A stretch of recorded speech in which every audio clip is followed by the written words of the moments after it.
The desert night was cold and quiet. Not even the wind dared to move. In the middle of a forgotten alien village, far from any human city, there stood a small, broken hut. Its walls were made of old stone and dry wood. Inside it was completely dark. She lay there, chained, weak, hungry. The alien girl had not eaten for 3 days. Her silver eyes had lost their shine. Her purple skin, once glowing, now looked pale and dry. She was only 16 cycles old, still young for her kind, but they had called her a danger, a curse. And so they threw her here, in this dark hut, to be forgotten. She tried to stay awake, but her body was shaking. Her lips moved, but no sound came. "Help me, please," she whispered into the dark. Outside the hut, the village looked silent.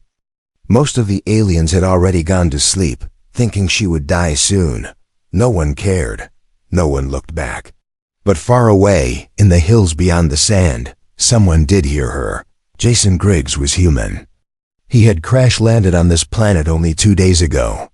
His ship was broken, his radio was dead, but his instincts were alive. He had been a scout in the Earth Federation Army.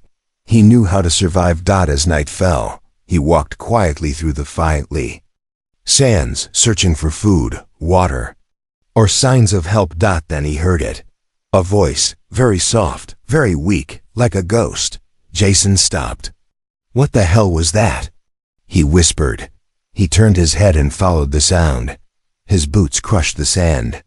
His flashlight flickered. Then he saw it. A small hut standing alone near the edge of the village. Something pulled him closer. Maybe curiosity, maybe instinct, or maybe fate. He pushed the door open. It creaked loudly. Dust fell from the roof. The smell inside was terrible, like sickness and old blood. Jason raised his flashlight, and he saw her. A girl. Not human, alien. She was lying in the corner, chained to the wall by her wrist and ankle.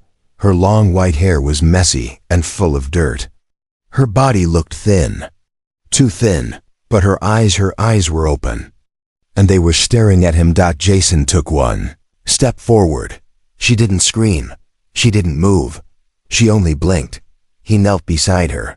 "Hey, can you understand me?" No answer. Her lips moved again, barely. "Please." "Water." Jason quickly opened his backpack and pulled out a water bottle. He held it to her lips. She drank slowly, almost like she had forgotten how. After a moment, she whispered, "Thank you." He looked at the chains. They were tight and old. "Who did this? To you?" She pointed outside, weakly. "Them." Jason's jaw tightened. "Why?" She looked down. "They said I was cursed. Said I was born wrong." Jason shook his head. "Monsters." He stood up and checked the door. Still no one outside. Then he turned back and sat beside her. "Look," he said softly. "I can't carry you out tonight, but I'll be back. I'll bring food, tools, everything." Her eyes widened. "You'll come back? I promise." "No one ever comes back." "Well," he said with a half smile, "I'm not from around here." A tiny smile touched her lips. For the first time in days, hope entered her chest. Then she passed out. Jason caught her before her head hit the floor. He laid her down gently, covering her with his own jacket. Then he stepped out into the night, eyes burning with anger. Who were these people that could chain a starving child in the dark? He didn't know yet, but he was going to find out. And when he returned, he would not be alone. The next morning, the village looked peaceful, but it was a lie. Behind the smiles of the alien villagers, there was silence and fear. They never went near the dark hut anymore. They thought she would be dead by now, but they were wrong. Jason returned just before sunrise. He had spent the whole night in the hills, breaking pieces of metal from his crashed ship, sharpening them into tools. His hands were bleeding and his eyes were tired, but his heart was clear. He had made a promise, and he would not break it. In his backpack, He carried a stolen loaf of bread from a trade post, water from a nearby stream, and a sharpened tool to break her chains. As he reached the hut, he paused.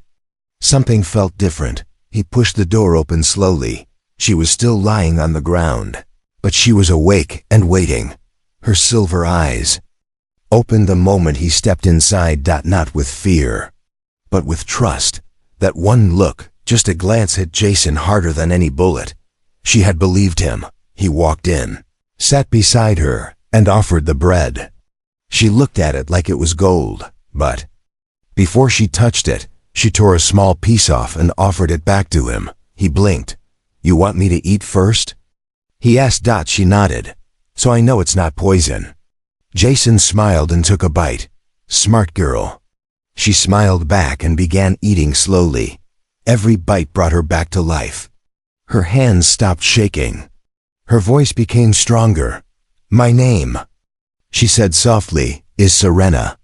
Jason repeated it, careful not to mess it up. "Serena. That's beautiful." She tilted her head. "You are human?" "Yes, Jason. Jason." She repeated like she was tasting the name. Then she said something strange. "You have fire eyes." Jason chuckled. "That's a new one." As she ate, Jason worked on her chains. The tool wasn't perfect, but he used his body weight to pry the metal loose. It was hard.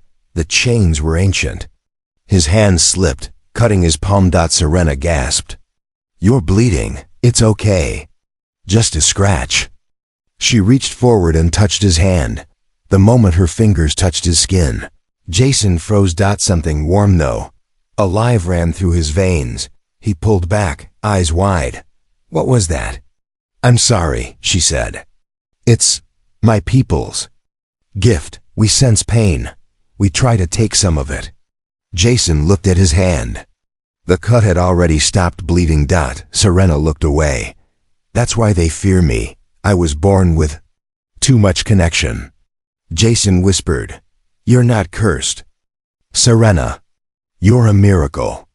She looked at him, and her eyes filled with tears. Outside, a voice shouted, "Hey!" Jason jumped. Footsteps were coming. He rushed to the door and peeked outside. 2 alien men were walking toward the hut. Villagers. Guards. "Who are you?" one of them shouted. "That hut is forbidden." Jason's mind raced. If they saw her eating, free from pain, everything would fall apart. He slammed the door and looked at Serena. "You trust me," she nodded. "Then act weak, fast." She dropped the bread and curled up on the floor, as if dying. Jason opened the door again. The 2 guards stepped inside. The first one wrinkled his nose. "Still alive?" The second kicked the metal chain. "Should have rotted by now." Jason stood between them and her. "She's no threat. She's starving. Let me take her." They laughed. "Take her? What is she to you?" Jason answered without thinking. "She's mine now." The words hung in the air like thunder. The guards stopped laughing. "She's what?" "I said she's mine," Jason repeated, stronger this time. "By Earth law, she's under my protection." "You humans are mad," one hissed. "That girl carries the blood of the old world." "I don't care," Jason said. "She carries hope." The guards glared, but didn't argue. They turned and walked away, spitting in the sand. Jason closed the door and turned to Serena. "I had to say something. They might come back." She looked at him, a strange glow in her eyes. "You claimed me," she whispered. "You made a bond." Jason frowned. "It was just words to protect you." But Serena shook her head. "No, Jason, in my people's law, you've done more than protect me." She held out her hand. "You've started something you can't undo." Jason hesitated and took her hand. Whatever he had started, it was only the beginning. She wasn't weak anymore. Not since Jason said those words. "She's mine now." Not since he touched her hand. That one sentence changed everything, but he didn't know it yet. Jason sat in the corner of the hut, fixing her broken ankle bracelet with a piece of cloth. The sun was starting to rise. Light came through the cracks in the roof. Serena was still sitting quietly, watching him, not with fear, but with a strange look in her eyes, like she knew something he didn't. "Why are you staring?" He asked with a soft smile. She looked down. "Because you said the claiming words." Jason raised an eyebrow. "I only said your mind to scare those guards." Serena slowly shook her head. "No, Jason. Those words are real in my culture. Very old, very deep. You spoke them with your heart. That woke something." Jason stopped wrapping the cloth. "Woke what?" She turned her hand over. A small symbol had appeared on her palm, bright gold, softly glowing. "The mark of bond," she whispered. "Now you are connected to me." "And I to you." Jason stepped back. "Wait. I didn't agree to anything magical." "You didn't have to," Serena said gently. "The bond forms when two souls touch, one in pain, the other in protection." He looked at his own hand. The same golden symbol was there, faint but growing brighter. "What does it mean?" he asked. Serena took a deep breath. "It means if I die, you feel it. If you die, I feel it. If we stay close, we grow stronger. But if we're pulled apart, our bodies will break slowly."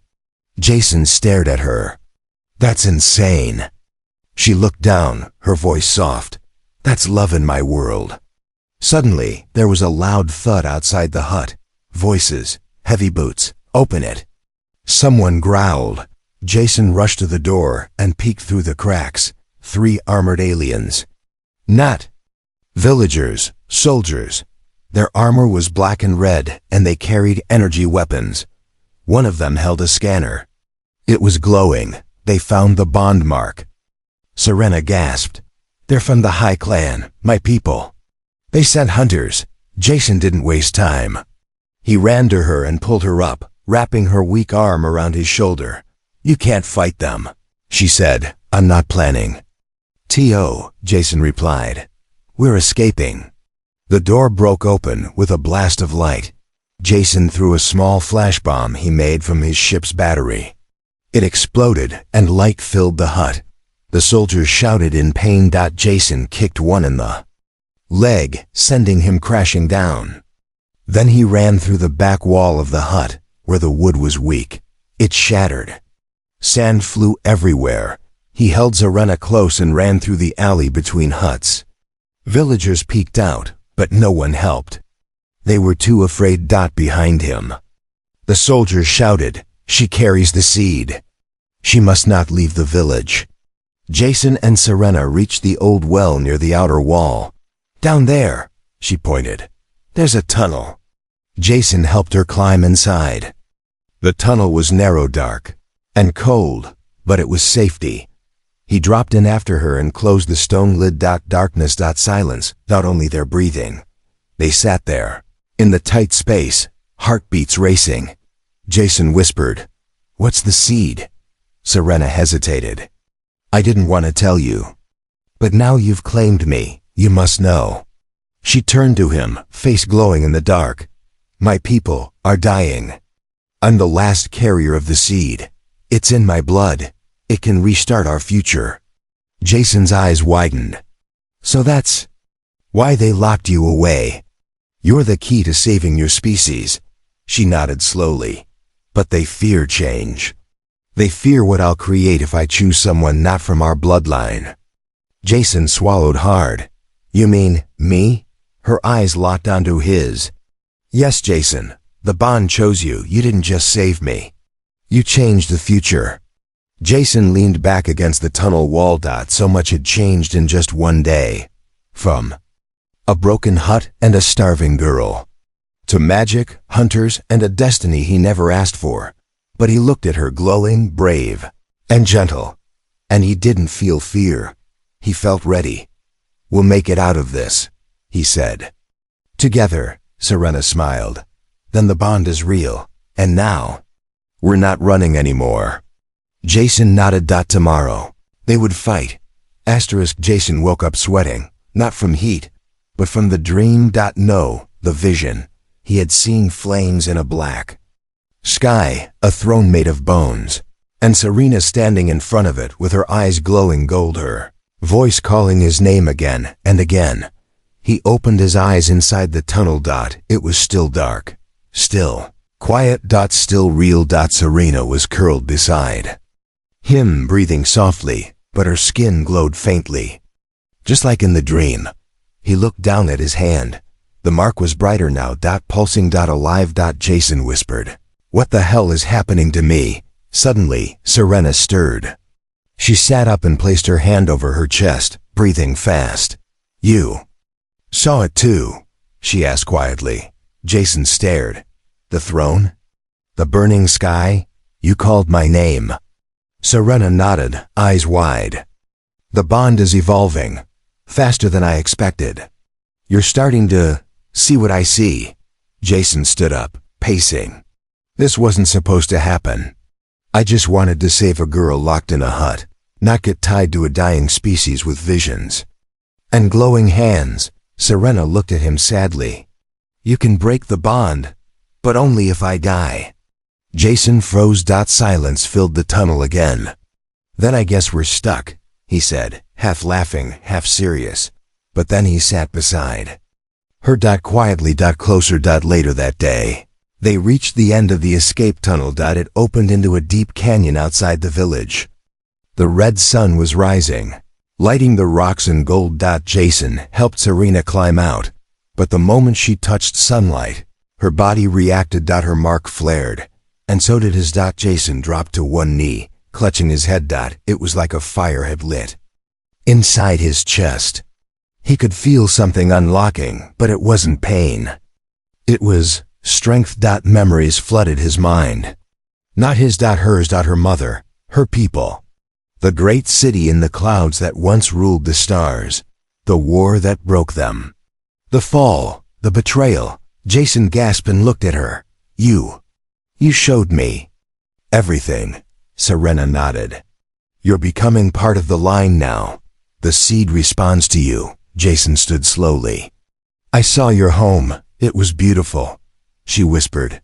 "We called it Alarith." Jason looked out at the desert. "It can rise again." Suddenly, the ground shook. Jason looked up sharply. A drone. High in the sky. It circled above them with blinking red lights. "We have to move," Serena said. "They'll be tracking the bond signature." Jason picked up his stolen rifle and nodded. "Then let's make them chase us." They ran into the canyon shadows. They found shelter inside an old alien ruin, half buried in the rock. It looked like a broken temple, with tall pillars covered in strange symbols. Serena placed her hand on one of the walls. The symbols lit up. Jason's eyes widened. "You activated it?" "This place belongs to my ancestors," she whispered. "Only those with the blood can enter." The wall opened, revealing a hidden chamber inside. Jason followed her in. Inside, the air was cold, but it felt full of power. Glowing crystals lined the ceiling. Ancient murals showed stories, aliens standing beside humans, holding glowing seeds, building cities together. Jason pointed. "That's a human." "Yes," Serena whispered. "Your kind was part of our legacy. Long ago, before memory was lost." Jason stepped closer to the mural, his mark glowing brighter. Suddenly, a light shot from the wall into his hand. Jason gasped, but didn't pull away. It didn't hurt. It felt like something recognizing him, welcoming him, accepting him. When the light faded, the mark on his hand had changed.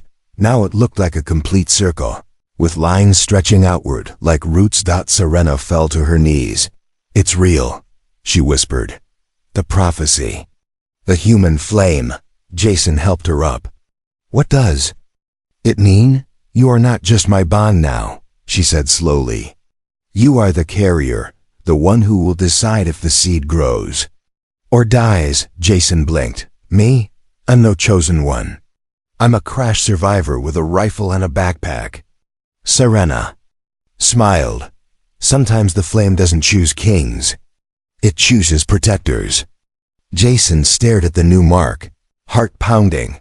He didn't want this, but he couldn't walk away. Not now. Not from her. Not from this. Suddenly, the ground shook again. Not a drone, not footsteps, something heavier. A low hum echoed through the chamber. Walls. Serena turned pale. They've sent a judge. Jason raised his rifle. What's a judge? She looked at him with fear in her eyes. Something that doesn't care about law, only blood.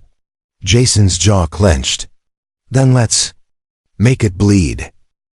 The ground didn't just shake, it rumbled like something ancient was waking up. Inside the old temple, dust fell from the glowing ceiling. Cracks spread across the floor like lightning. Jason gripped his rifle. That's not a normal soldier. Serena whispered, trembling. It's worse. It's a judge. Jason turned to her. Then tell me, how do I kill it? She looked up at him. You don't. Outside, the sun disappeared behind a shadow. Something massive landed in the canyon. It wasn't just a ship. It was a walking tank.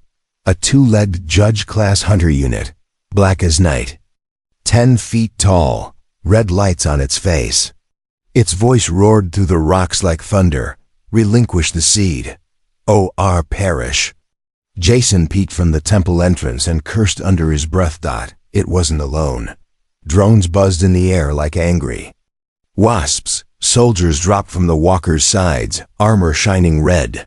He turned to Serena. Any secret weapons in this ancient temple?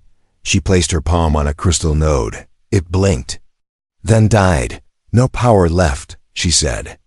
The temple is fading, Jason sighed. Figures. But then Serena touched the mark on Jason's hand. The lines began to glow again. Faster this time. She closed her eyes. I can transfer energy from the seed. Just a little.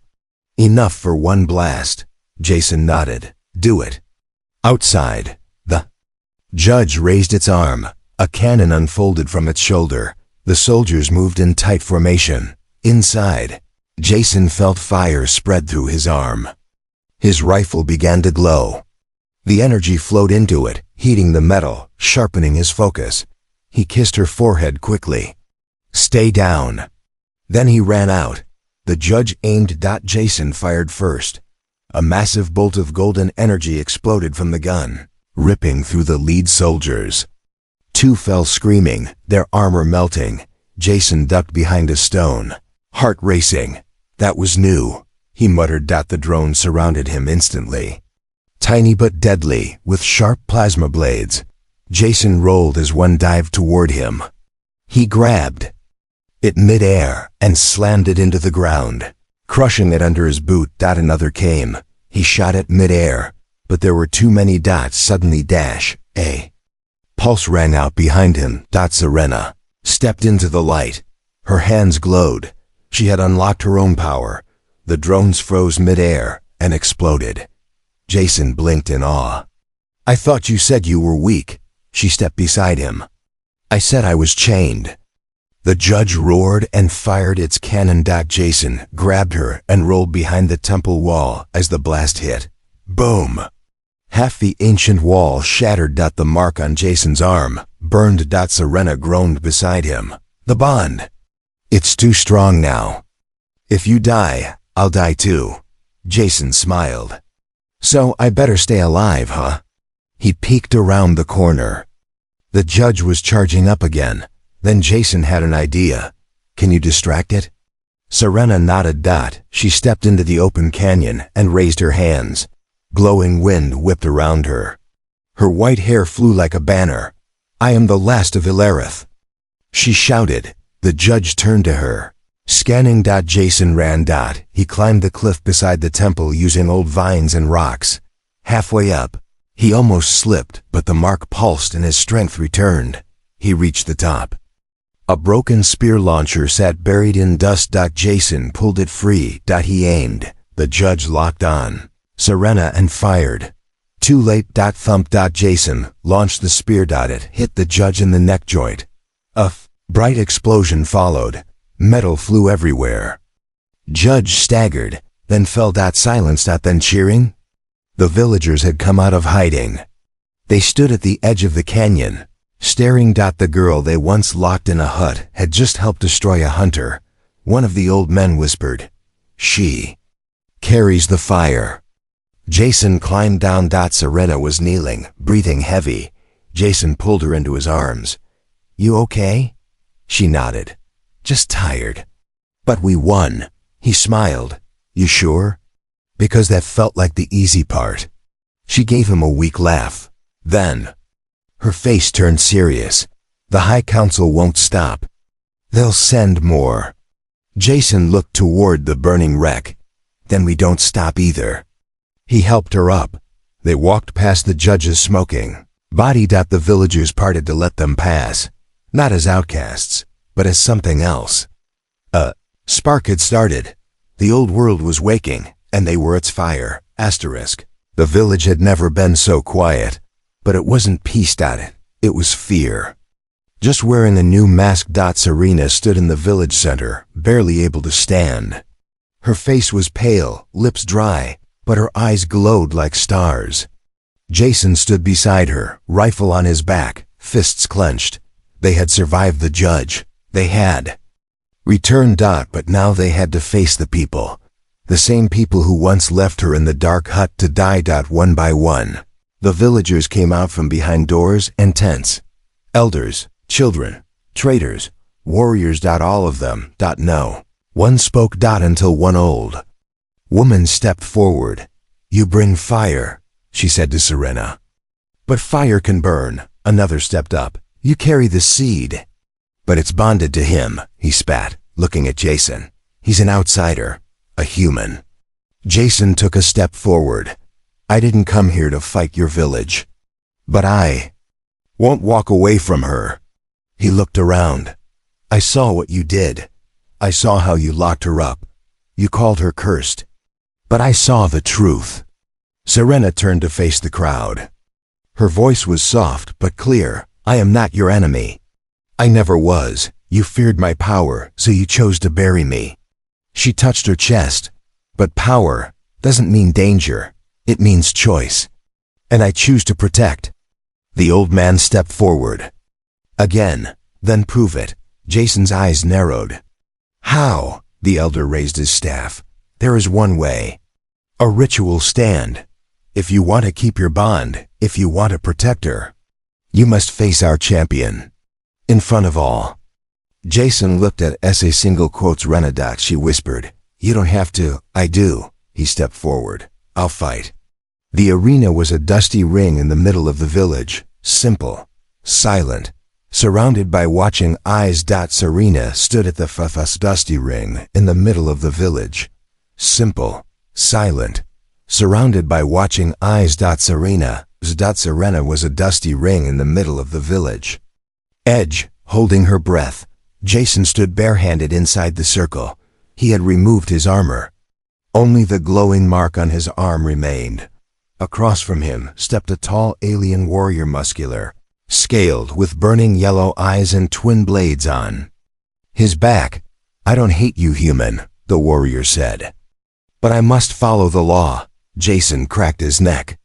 "Then I hope your law lets you lose." The gong rang. The warrior charged like lightning. Jason rolled under the first blade and punched hard, his fist glowing gold. The warrior flew back, but landed on his feet. Snarling, they clashed. Again. Fist met blade. Kick met knee.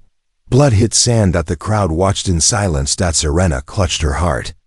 Every wound Jason took, she felt. But Jason never stepped back. Then it happened. The warrior caught Jason across the ribs. Deep. Jason fell to one knee, coughing blood.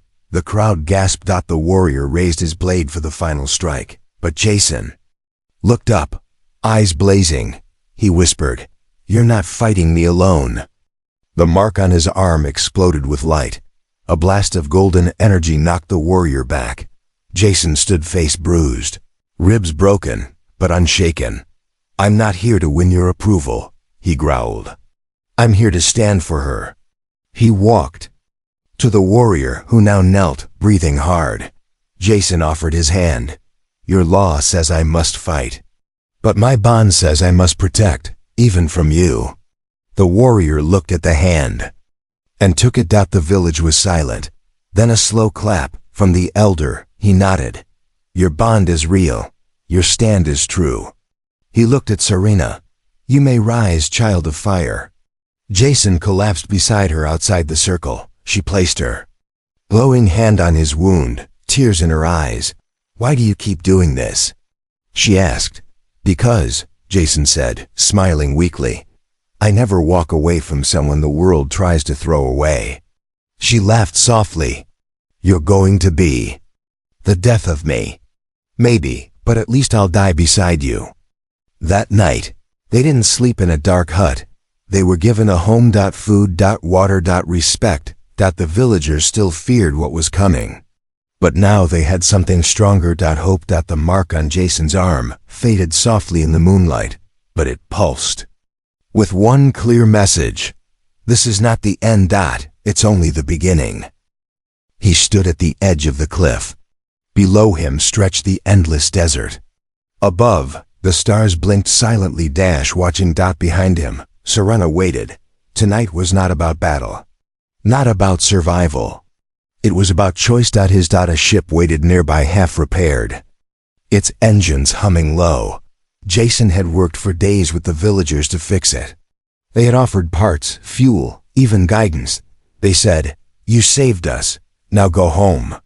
But every time he looked at the ship, he looked back at her. His single quotes. Serena sat by the fire, arms around her knees, eyes distant. She hadn't said much since the ritual stand. She had healed his wounds, stayed by his side. But inside, she was quiet. She was waiting for his answer. Jason walked up slowly, dropping to one knee beside her. She didn't look at him. "Is it ready?" she asked. Jason nodded. "All it needs now is a pilot." She looked at the flames and a direction. He was silent for a while.